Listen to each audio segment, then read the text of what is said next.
তোমাদেরকে আগের একটা ভিডিওতে আমি শ্রীহরির কিছু কালেকশান দেখিয়েছিলাম, তো বিয়ে পারপাস। আর আজকে এই ভিডিওতে তোমাদেরকে দেখাবো কিছু গোল্ড কালেকশান। তো এই গোল্ড জুয়েলারিগুলো কয়েকটা হচ্ছে এখন বানানো হয়েছে, আর কিছু হচ্ছে আগেকার বানানো জিনিস। তো আমি তোমাদেরকে আগের ভিডিওতে বলেছিলাম যে আমার জেঠি শাশুড়ি মায়ের মেয়ের বিয়ে, তো সেই পারপাসে এর আগে একটা ভিডিও তোমাদেরকে আমি শেয়ার করেছি। যদি কেউ দেখে না থাকো তাহলে দেখে নিতে পারো। তো চলো এই জুয়েলারিগুলো তোমাদেরকে দেখাই। তো এই যে দেখতে পাচ্ছ, এই একটা হার, এটা হার বলবো না মঙ্গলসূত্র কিছু একটা হবে। তো এটা হচ্ছে আমার জেঠি শাশুড়ি মায়ের বিয়ের সময়কার, হতে পারে তারও আগের পুরনো। তো আমার ডিজাইনটা মানে ব্যক্তিগতভাবে সত্যি খুব ভালো লেগেছে, আর মানে খুবই সুন্দর ইউনিক ডিজাইন ছিল। তো এরপর যেটা দেখাচ্ছি, দেখো একটা ভেলভেট চোকার। এই চোকারগুলো অনেক আগে মানে ওই তখন খুব ট্রেন্ডিং থাকতো। আগেকার দিনে যারা মানে বিয়ে করতো, গয়না বানাতো, প্রত্যেকের কাছেই আমার মনে হয় এই একটা মানে পিস ভেলভেটের যে চোকার সেইটা কিন্তু প্রত্যেকের কাছেই থাকতো।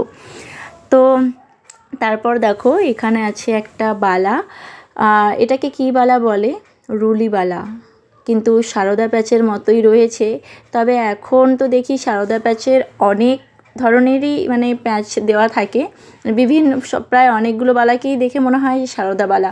অ্যাকচুয়াল সারদা বালা কোনটা আমি ঠিক জানি না, তবে প্যাচ দেওয়া বালা মানেই সারদা বালা, এটা আমি জানি। হ্যাঁ, তো অনেকে এগুলোকে প্যাচবালা বলে, অনেকে সারদাবালা বলে, তবে এটা রুলিবালা, যেহেতু কোনো মুখ নেই। তো আমার এটা পার্সোনালি ভালো লাগে এই ধরনের বালাগুলো। তো এই বালাগুলো আমার জেঠি শাশুড়ি মায়ের বিয়ের সময়কার। আর এই দেখো এখানে রয়েছে একটা আংটি, এটা একটা স্টোন বসানো রয়েছে। এই আংটিটাও মানে তখনকার সময় মানে জেঠিমার বিয়ের আংটি ছিল। তো দেখো আমি ডিটেলসও কিছু বলতে পারবো না, কারণ আমি যেটুকু শুনেছি সেটুকুই তোমাদেরকে জানাচ্ছি। আর এটা হচ্ছে একটা কানবালা, এটা রিসেন্ট বানানো হয়েছে দিদিভাইয়ের পছন্দ অনুযায়ী। আর এই কানবালাটা হচ্ছে গিয়ে অনেকটা কভারেজ নিয়েছে। সত্যি বলতে কোন জিনিসটা কত গ্রাম কত দাম আমি এগুলো কিছুই বলতে পারবো না, কারণ এইগুলো কোনোটাই আমার নয়। আমি তোমাদেরকে শুরুতেই বলেছি যে আমার ননদের বিয়ের পারপাসে জিনিসগুলো করা হয়েছে বা বার করা হয়েছে, সেটাই তোমাদের সাথে শেয়ার করেছি। তো কেমন লাগলো ডিজাইনগুলো কমেন্ট করে জানিও। আর এই কানবালাটা কেমন লাগলো, আমাদের সবারই কানবালাটা পছন্দ হয়েছে। আর দিদিভাইয়ের এটা পছন্দ করে নিজেই মানে বানাতে দিয়েছিল।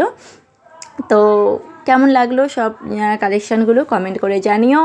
আর দেখা হবে অবশ্যই পরের একটা ভিডিওতে। ততক্ষণ সবাই ভালো থেকো, সুস্থ থেকো, টাটা।